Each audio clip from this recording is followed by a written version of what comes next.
In the shadowy underworld of post-Soviet Russia, there was one name that struck fear into the hearts of even the most hardened criminals. Alexander Solonik, a man who defied both the law and death itself.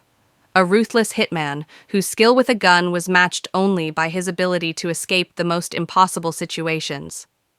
From cold-blooded murders to prison breaks, Solonik became a legend, until one fateful night when he managed to do the unthinkable: escape Russia's most secure prison, Matryoshkaya Tishina. But his freedom came at a cost. On the run and hiding in the shadows of Greece, Solonik expanded his criminal empire, outsmarting authorities and rising to new heights. But no man is invincible. The question is, who will betray him first? And when betrayal comes, will Solonik's luck finally run out? This is the story of a man who outwitted death time and again, until it finally caught up with him. In the chaotic aftermath of the Soviet Union's collapse, as law and order crumbled and a new age of violence and corruption rose, a name echoed in the shadows. A name that carried fear, admiration, and mystery in equal measure.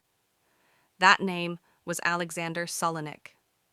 Born in 1960 in the small, gray industrial city of Kurgan, Solonik's early life gave few hints of the storm he would one day become. He was intelligent, noticeably sharper than his peers, athletic, competitive, fiercely independent.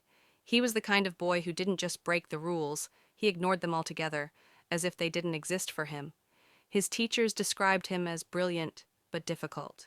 Friends remembered him as daring and fearless. Even as a teenager, Solonik seemed destined for a life outside the normal paths.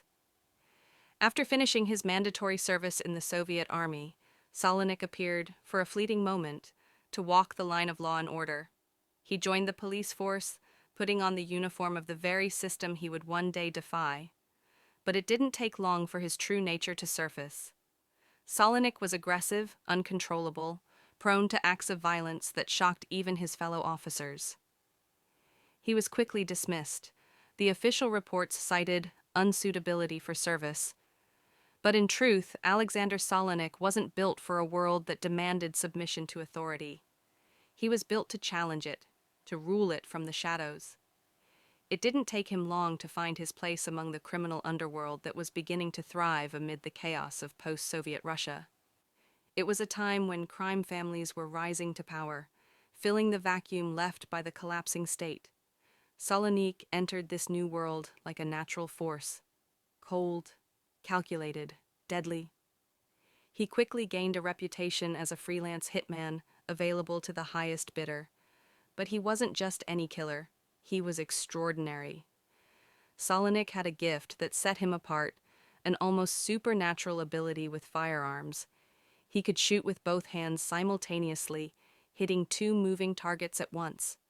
His accuracy, his calm under pressure, his ruthless efficiency, all of it made him a living legend among Russia's newly formed mafias.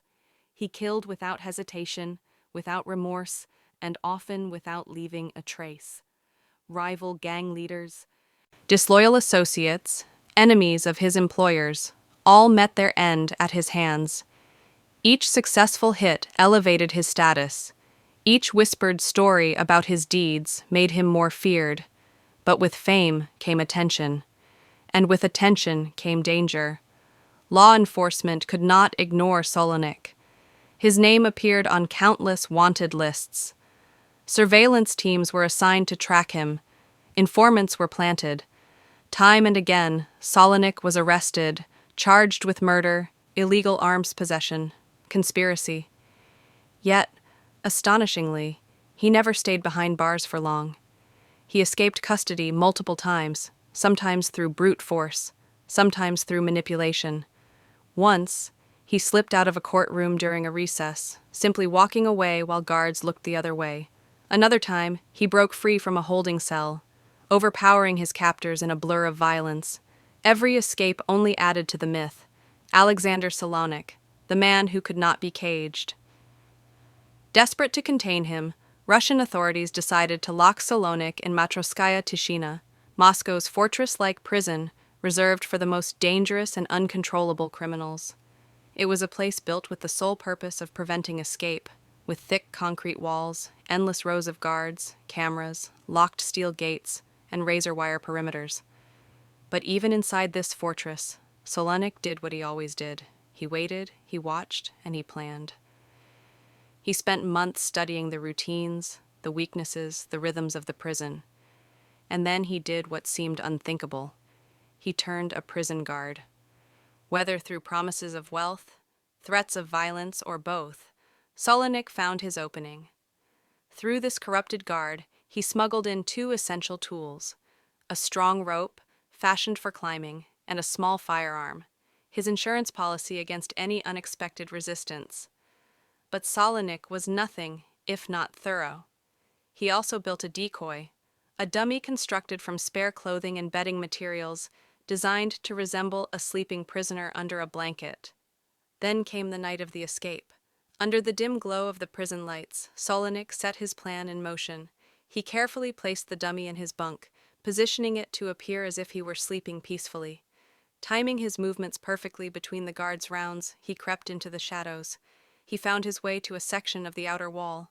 There, he used the smuggled rope to begin the dangerous climb. The firearm remained hidden but ready, a deadly backup should anyone stumble upon him. In the silence of that cold Moscow night, Alexander Solonik did what no one thought possible. He escaped Matroskaya Tishina. By the time guards discovered the ruse, by the time alarms blared and the prison went into lockdown, Solonik was gone. Disappeared into the vastness of Moscow. Gone without a trace. The escape was a humiliation of epic proportions for Russian law enforcement. It exposed the corruption, the incompetence, and the fear that had infected the system.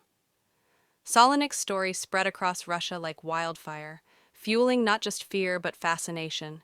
He became a ghost, a legend, a phantom whispered about in bars and alleyways. An international manhunt was launched immediately. Solonik was placed on Interpol's most wanted list. Borders were alerted, airports watched, informants pressured. But Solonik had no intention of staying in Russia. Using forged documents, he slipped into Europe, vanishing into the labyrinth of international crime. He resurfaced months later, in Greece. In the sun-drenched villas of Athens, among the quiet olive groves and hidden luxury estates, Solonik began a new life. But true to his nature, he didn't retire quietly. Instead, he expanded his empire. Greece was fertile ground. The Russian mafia was spreading its influence there, smuggling drugs, weapons, and blood money. Solonik saw opportunity, and he seized it. He built his own network, running assassinations, trafficking operations, protection rackets.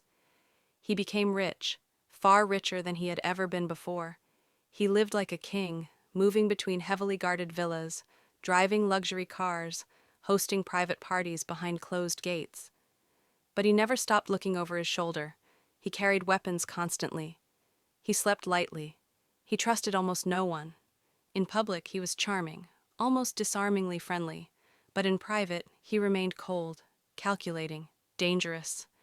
Many who met him believed they could control him, use him. But Solonik answered to no one, and that, ultimately, was his undoing. The Russian mafia bosses who had once hired him now saw him as a liability. He knew too much. He was too powerful. He was no longer an asset. He was a threat that needed to be eliminated. Quiet plans were drawn, assassins were sent, but getting close to Solonik was not easy. He was too cautious, too smart. So they did what all predators eventually do. They exploited trust. Someone inside Solonik's inner circle betrayed him, a man he trusted, a man who led the killers straight to him. In early 1997, in a villa just outside Athens, Alexander Solonik met his end. His death was not loud. There were no gunfights, no dramatic standoffs.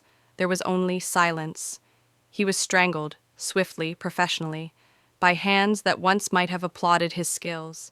His body was discovered days later, hidden in the villa, surrounded by the wealth and power he had spent years building. But all his riches, all his cunning, all his violence, none of it had saved him from the oldest fate of all: betrayal. In the aftermath, the message was clear.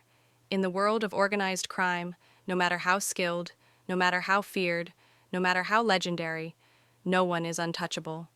Alexander Solonik, the ghost assassin of Russia, the man who defied the law and death itself for years, was gone. Today, his story remains one of the most fascinating and chilling tales in the history of organized crime. A story of brilliance and brutality, daring and downfall. A reminder that in the underworld there are no true legends, only men destined to be consumed by the darkness they once ruled.